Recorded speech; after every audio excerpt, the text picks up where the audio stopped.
This is the Global Podcast Network, where executives and professionals connect, share, and inspire.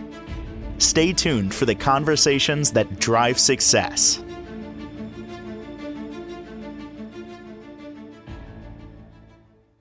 If you're looking to customize your living space, make it a little more cozy, warm, more you, there's something that you can do that's relatively easy and very cost effective. And sometimes we don't realize the impact that this can have. I'm referring to lighting. We're going to look at that today. Some of the trends, some of the things you can do, some of the impact it will make. She is an interior designer with many, many years of experience in all different areas. And it's so great to have Diane Rosen back with us on the program. How are you doing today? Doing terrific. Thank you. Thank you for being here and talking about this thing that I believe a lot of us overlook. We'll worry about the kitchen and all the things that go into it, or the living room and the furniture and all of that. But when it comes down to it, if you can't see it clearly, it's for naught. And anybody will tell you, even when it comes to even shooting video, the most important thing isn't the equipment, isn't the lens, it's the lighting. It's the lighting. So loving this topic as we dig into it today. Where do you want to start? Well, I wanted to start, and we'll incorporate lighting, of course, but you got to have a plan. And having the plan is so centric to the entire project you're going on. It sounds so simple, but it will include not just the furniture and the flooring, but the lighting. And incorporating universal design, which we spoke of last time, depending on what your needs are.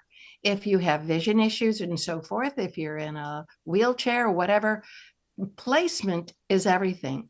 But what I really want to address, and maybe you've heard of this term, human-centric lighting. I don't know if that's a new one for you. You know, I've heard it here and there, but I wouldn't even know how to define it. Well, yeah, it is the ability to capture and the circadian rhythms of your body, and lighting as it is. LED is, lighting, emitting diodes. Yep. And has come so far that we have shades, and depending on what you're working on, so that you can feel better, sleep better, live better. And it's all really relative to lighting. It really is. And I'm very passionate about this topic. As I started, this was years ago. I remember, I'm going to even give you the year. It was right around 2015.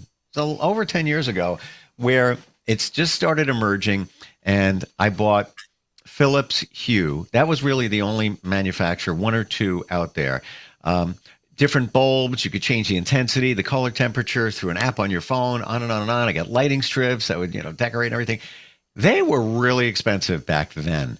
Now you go to any big box store, Best Buy, there are like 5-10 different brands of all different quality, where it's a fraction of the price of what it was. And the reason I am bringing this up today, Diane, is last night I was messing with because I moved from that house. So I'm in a different space now, and I never really set up my lighting.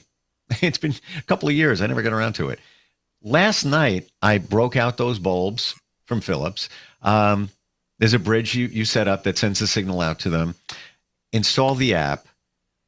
I have to tell you, even though the bulbs are 10 years old, the bridge is 10 years old, the technology of the app, the setup, was so much faster than it was back then. It was so easy and breezy. And now I can turn the lights on from anywhere in my home. I can change the timer on them, all of that. And then the look in itself, like just a warm look. You have so much flexibility in terms of the colors and everything. You'd be, I would say, foolish if you don't look at the lighting and what you can do with it. So much.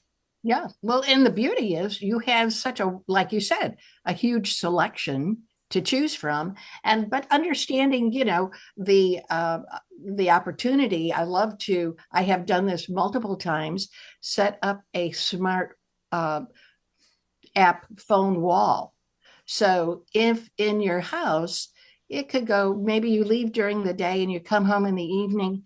You can look at check the color of the light level, and the timing of it. And everything can be pre-recorded, or of course you can, just hand touch the switches to accommodate whatever you're after. But the whole point on this human centric, and because it's huge to how we live, and the whole thing is to really make you comfortable and sleep better. So it has a huge lighting to it. And I think the best integration coming through has just been dimmers. You can still use dimmers to coordinate where you are, what you are. It affects your not just the environment, but the mood you're in. 100%. And dimming was a challenge, say 10 years ago, that not all bulbs would be LED bulbs would be dimmable. Now, most of them are. There's no issues. And I want to go back to what you said before in terms of setting up your app. Certainly, you could set a timer that when you get home, your lights are on. Many apps now have a geofencing feature where, you know what, I come home different times and I don't want to waste electricity. I don't need the lights on. Right. It will know that you're getting close to home when you set it up. Turn the lights on. So much you can do. Love it. Yeah, it is. It's amazing. Yeah. And the whole object is to make you feel comfortable in whatever space you're in. During the day, you need task lighting. If you're in your office, you need a bright, cool to white. As the day goes on, it really affects your moods. Lighting in general does affect your moods. For sure. And then color. Most people want about a 27 to 32 Kelvin lighting, which is a soft, warm lighting. Can you describe that? Because there's my confusion ensues. What that might look like? Is that more white? Is that more yellowy? Soft white? Warm, cozy. Think like a lamp light. Okay. Maybe a 60 watter. Okay. You can make it. The brighter you get, you'll notice. If you're reading, you want it brighter, but in the process of, just 27 to 3000 K, and everything is listed today. And this could be confusing when you're at the store and go, well, what do I want to buy? Well, ask yourself, where do you want to put it first? And you want to put it in your bedroom, or is this a kitchen light? Is this something in my office? What am I going to get the best value for it? And what would be the better light? A 35 to 4000 is a neutral, bright, clear white. And a 5000 is cool daylight, very crisp, sometimes harsh, depending on the size of the room. And if you have windows, bouncing off of that and the daylight showing through. So yeah, it can get as technology as you want, but at the end of the day, you want it to work for you.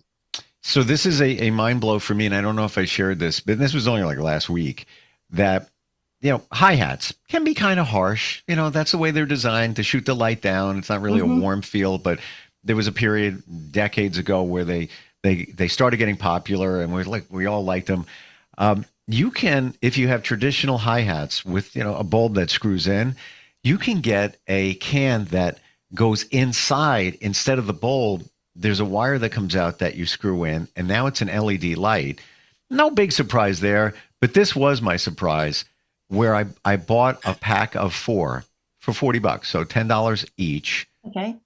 There was a switch on there, Diane, like 5 different color temperatures in real time. So I was like, well, what do I want? Click, too yellow. Click, too bright white. Click, click. Up, there it is. And that was it. And just went like this. Push the thing up there into the existing fixture and done. Amazing for $10. And again, LED light's going to last forever. Close to. Yeah. The other beauty of it is, yes, it lasts forever. And whenever you touch it, it's cool to the touch. And then there's that. Yeah, great point. Great point. Save electricity and not generate heat up there. Yeah, it's a win. So yeah, there's all kinds to work with, and there's wonderful products out there too that can really customize what your needs are. And Mm. I always kind of toss back to universal design because that can really define what you're to meet your needs, especially in lighting. What else can we do? Any other ideas, thoughts? Even how we approach, you walk through your house and you're trying to figure out, well, what can I do here? Well, I think mostly we can talk about a kitchen. Everybody has a kitchen, Mm-hmm. and you start with a brighter light or a kind of a task ceiling. You want that one on the ceiling, and that will give you. And you can still have a dimmer on it, but it will give you the strength that you need or whatever you're working.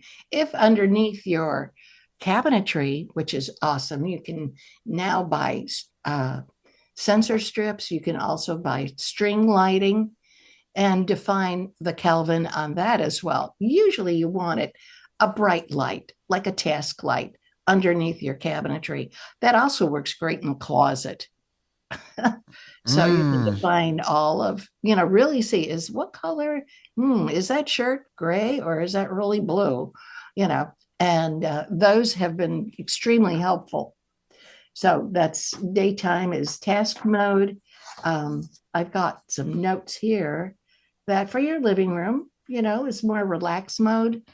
And you want to dim down, usually use a pendant.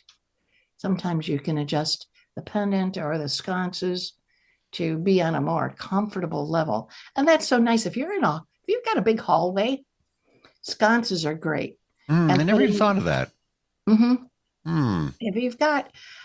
I'm talking about a hallway that's more than 12, 10 feet, 15 feet, 20 feet, and you use it every day. But at certain times of the day, you'd appreciate more of an ambient light. So it's a soft light. It's a soft glow. So it's Hmm. comfort level. It's not in your face. Thank you for the idea. And there's just something about sconces or lighting on a wall in a hallway that just adds so much. Now, Mhm. if you don't have the electric run for that, pretty much could guarantee that you have. I'm getting a little technical. I'm not an electrician, but played around a little bit to know. Yeah, I agree. You've got wall outlets, so you could very easily run electrical line Romex from the outlet all the way up to the Uh-huh. sconce. Uh-huh. That assuming you have a clear path in there and there's no cross beams, Right. within. Um, uh, Very minimal expense for an electrician to do that. And then now you have those sconces. They would just be above, the outlet by about 4 or 5 feet. Very helpful. Even Yeah. a short, even a 6-footer hallway. Mm. You don't need a whole lot, but it's nice to have an ambient lighting. It's softer. It's just a guide, and Diane, I'm kicking myself because I didn't think about doing that until you just said it and how easy it would have been. well, there And you go. hallways have typically that light fixture in the ceiling, but when you take it from the ceiling and put it on the wall, Yes, it is huge. a Uh-huh. different feel Uh-huh. to it. Yeah, Hmm. yeah. Back to the kitchen real quick. Under cabinet lighting, so Huge. relatively easy to do, Yeah. and cheap too. You can get the Yep. lighting strips, adhesive there, and if you're like, well, where do I plug it in? You have cabinets, so therefore, I'm going to assume that you probably have a microwave up there. You can Uh-huh. go through the cabinets and just plug into that outlet that powers the microwave that's inside a cabinet. Nobody would ever see it. And no one sees it. Yeah, cheap, Yeah. Yeah. cheap. It's so nice to be able to focus on whatever it is you're trying to create, do, cook, Mm. and make. I thought of another one now, and this is Okay. going back to when I was in that house.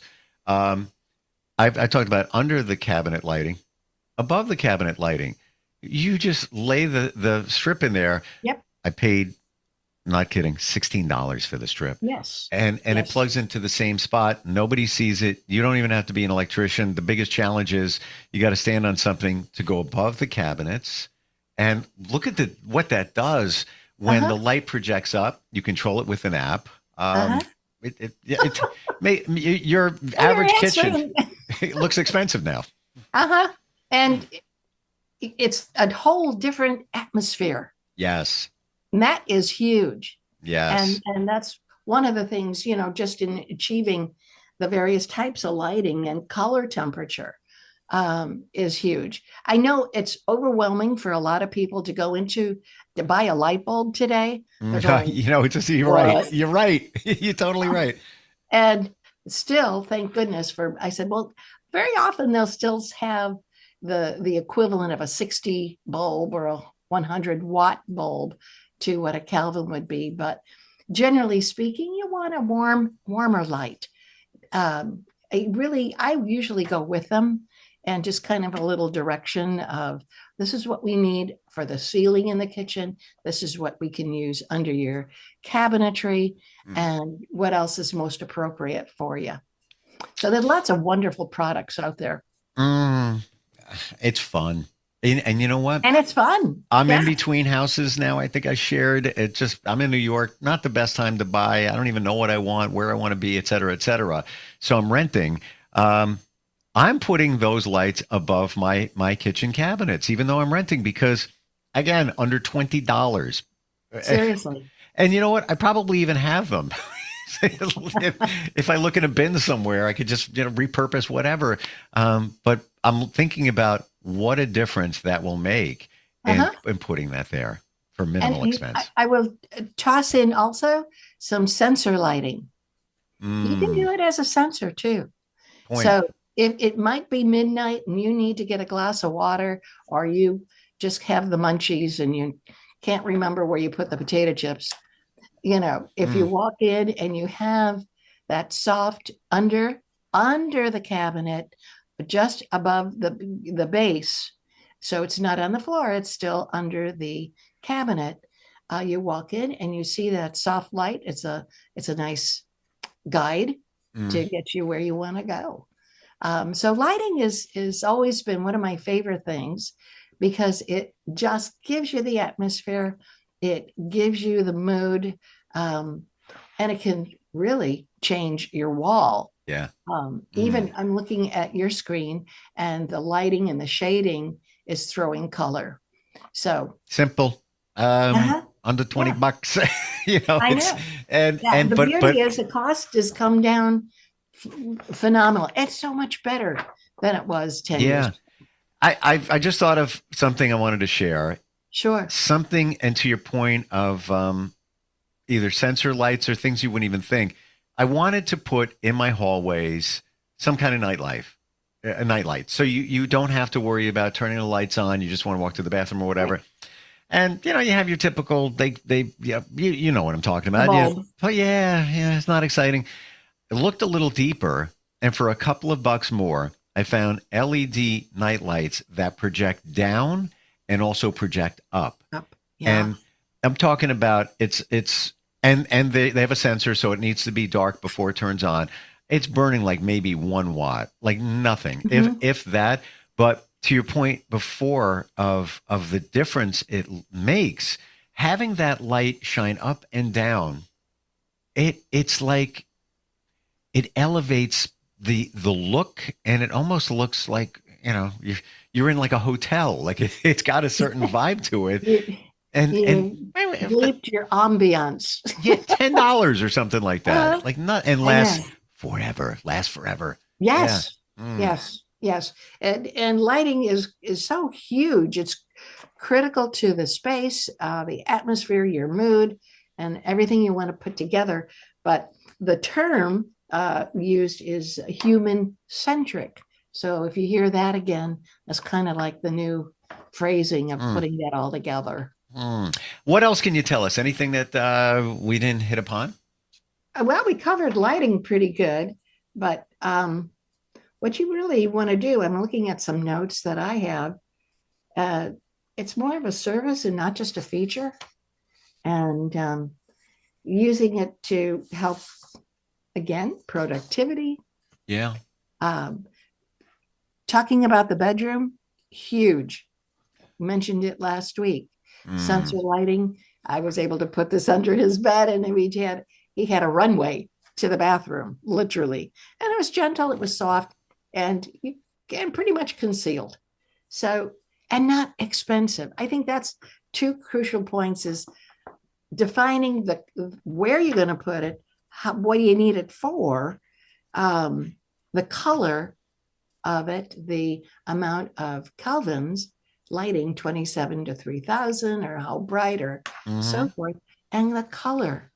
You can literally, as you mentioned earlier, putting color in to create an atmosphere. This is almost embarrassing to say, but in my bedroom, I have hi-hats. They serve their purpose. You know, it's harsh, but you get illumination. So somebody mentioned to me, I have two nightstands next to the bed on each side. Somebody mentioned, oh, well, how come you don't have a table lamp? And I was like, well, I didn't even think of that. In this studio office where I am, I had some table lamps that came from my house, and they were just in the corner or on a table. I wasn't even using them. Brought them home. They fit the vibe because I like tropical, and they had that lampshade, and it looked a certain way. Put them in there and flipped them on, and now I have them on. I can control them from here if I needed to. What a difference in the look of the bedroom. The warmth. I never realized, I don't even want the hi-hats on. I walked in last night and I'm like, this is a nice looking room here. I would never say that with the hi-hats on. Yeah. So it is all one continuous thought. Yeah. You want it comfortable. You want it lit. You want the shading to be what you want. You want a beautiful room, but you can add the ambiance with the light. Yeah. And how the performance of where you want to go with this. Makes such a difference. And as you said before, very cost effective. And this is all part of a design of a room. This is, you come up with a plan aside from the changes in the room, be it furniture or structure, whatever it might be. The lighting is part of it. How do we connect with you, Diane? You can go with my website, which is www.dianeroseninteriors.com. And you can work with anybody anywhere, right? Pretty much, yeah. Yeah. I also want to throw out there, anybody has a question, a comment, maybe you've done some lighting and it worked out well for you. We want to share it. We'd love to hear it. You just gave me ideas. Like I'm not the sconce thing. I got to get done. Yeah. And why not? And say, why not? And what a difference it makes for a little bit of time and a little bit of expense. Instant feedback, Steve at Gmail is another way to reach us. Thank you for being here today. Really appreciate it. Well, it's always a pleasure. This is the Global Podcast Network, where executives and professionals connect, share, and inspire. Stay tuned for the conversations that drive success.